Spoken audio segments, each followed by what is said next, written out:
प्रिय मित्रांनो, मी ॲडव्होकेट नवाब पटेल आपण सर्वांचं औरंगाबाद कोर्ट टुडे या यूट्यूब चॅनलवर स्वागत करतो आणि आपणास असे कळवू इच्छितो की डिसेंबर 2023मध्ये या शासनाने 3 नवीन कायदे पारित केले। त्यात IPC, CRPC आणि पुरावा कायदा या तिन्ही कायद्यामध्ये संशोधन करून त्याच्यात काही बदल करून त्याच्यातले काही कलम नंबर बदलून नवीन कायदा अस्तित्वात आणले। या कायद्याला लोकसभा आणि राज्यसभा दोन्ही सभागृहाची मान्यता मिळाल्यानंतर माननीय राष्ट्रपती महोदय यांनी सुद्धा मान्यता दिली। कायदे हे पूर्णपणे तयार झालेले आहे, मात्र त्याची अंमलबजावणी अजून आपल्या देशात सुरू झालेली नाही। तर ही अंमलबजावणी जी आहे ती 1 जुलै 2024 पासून सुरू होणार आहे। आता ज्या अर्थी 1 जुलै 2024 पासून या कायद्याची अंमलबजावणी सुरू होईल, त्या अर्थी या कायद्यामध्ये जे काही नमूद केलेले आहे, जे काही तरतुदी आहे, त्या सर्व सामान्य जनतेपासून तर न्यायिक अधिकाऱ्यापर्यंत सर्वांना जाणून घेणे आवश्यक आहे। सर्व आपापल्या परीने तसे प्रयत्न करतीलच, परंतु मी देखील आपले कर्तव्य मानून नवीन कायद्याची माहिती या यूट्यूबच्या माध्यमाने आपणास देत आहे। ही माहिती जी आहे, तर जे विद्यार्थी जजची परीक्षा देत आहेत, GMFCची परीक्षा देत आहेत, शिवाय जे विद्यार्थी आज LLBची परीक्षा देत आहे, यांना सुद्धा फार उपयुक्त पडेल।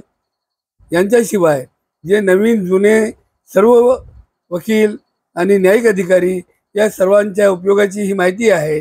याच्यात जे आहे मी आपल्या सेवेमध्ये तिन्ही नवीन पुस्तक मराठीमध्ये सोप्या सरळ भाषेत लिहिण्याचे काम सुरू आहेत। हे काम पूर्ण झाल्यानंतर आपल्या सेवेमध्ये माझी अशी अपेक्षा आहे की 1 जुलै 2024 पासून मी त्याला अर्पण करणार आहेत। तसेच रोज जे आहे तर या यूट्यूबच्या माध्यमाने मी सर्वांना नवीन कायद्याची माहिती देणार आहेत।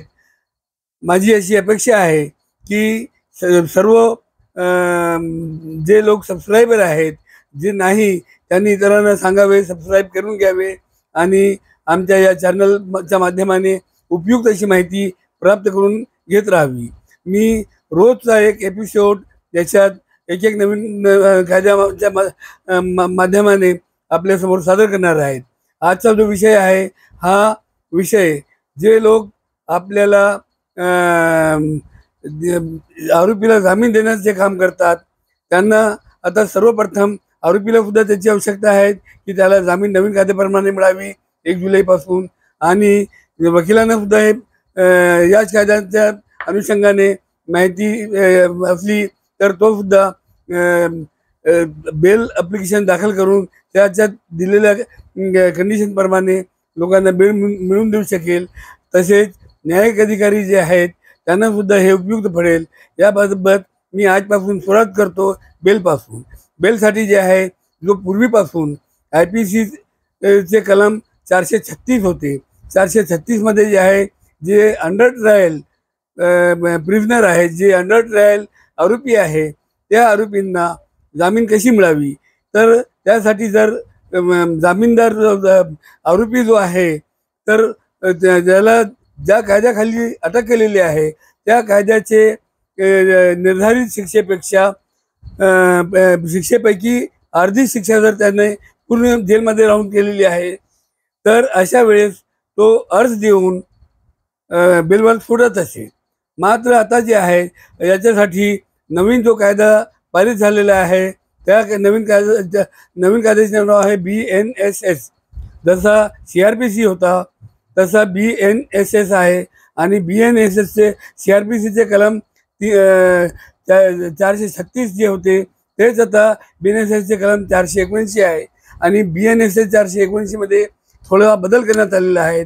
बदल असा आहे की समजा एखाद्या आरोपी एखाद्या गुन्ह्याखाली जेलमध्ये आहेत आणि त्याने शिक्षा जी आहे निम्मी शिक्षा पूर्ण केली आहे, तर अशा वेळेस त्याला जरी त्याने अर्ज दिला नसला तरी जर जेलरने असं सांगितलं की याची आधी अर्धी शिक्षा पूर्ण झाली, याला सोडण्यात यावे, तर अशा वेळेस त्याला जामीनवर सोडण्याची तरतूद करण्यात आलेली आहे.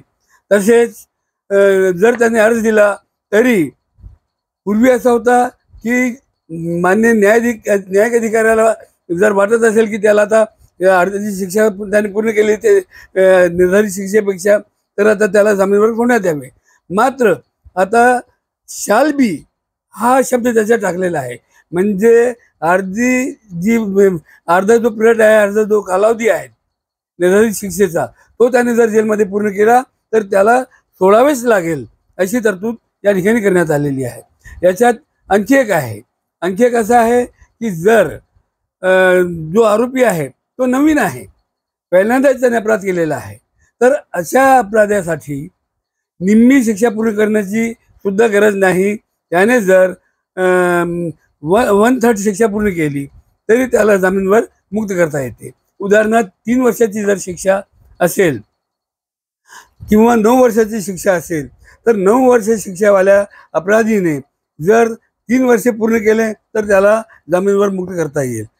जर तो नवीन आरोपी असेल, पहिल्यांदा जेलमध्ये गेलेला असेल, तर 3 वर्षे जर शिक्षा असेल तर 1 वर्ष पूर्ण झाल्यानंतर त्याला सोडण्याची तरतूद आहे. तसेच कलम 437 मध्ये जे आहे तर रेग्युलर बेल देण्याची तरतूद आहे.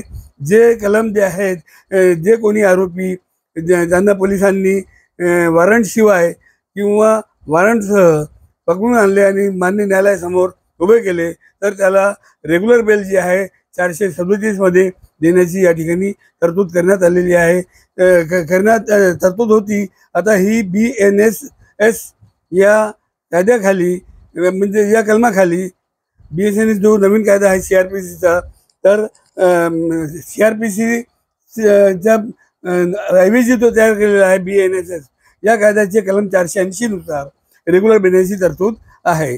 तसेच आता समजा एखाद्या आरोपीला अटक होण्याची शक्यता आहे, तर अशा वेळेस आणि तो अपराध जो आहे तर नॉन बेलेबल आहे, तर नॉन बेलेबल ऑफेन्समध्ये, नॉन बेलेबल अजामीनपात्र गुन्ह्यामध्ये जर त्याला अटक होण्याची भीती आहे, तर पूर्वी सेक्शन 438 प्रमाणे अँटीसिपेटरी बेल घेण्याची तरतूद होती. आता BNSS या कलमाखाली, या कायद्याखाली 482 कलमात ॲप्लिकेशन देण्याची तरतूद आहे आणि याच्यात ॲप्लिकेशन दिल्यानंतर त्याला बेल मिळू शकेल. तसेच 439 जो होता पूर्वीचा IPC, तर याच्यात जे आहे याच्यात देखील जे अजामीनपात्र गुन्हे आहेत, अजामीनपात्र गुन्ह्यामध्ये जर त्याला अटक केलेली आहे आणि तो जेलमध्ये आहे किंवा पोलिसांनी त्याच वेळेस त्याला पकडून आणले, तर त्याची रेग्युलर बेल जी आहे कलम 4 IPC CRPCचे कलम 439 मध्ये मिळत असे.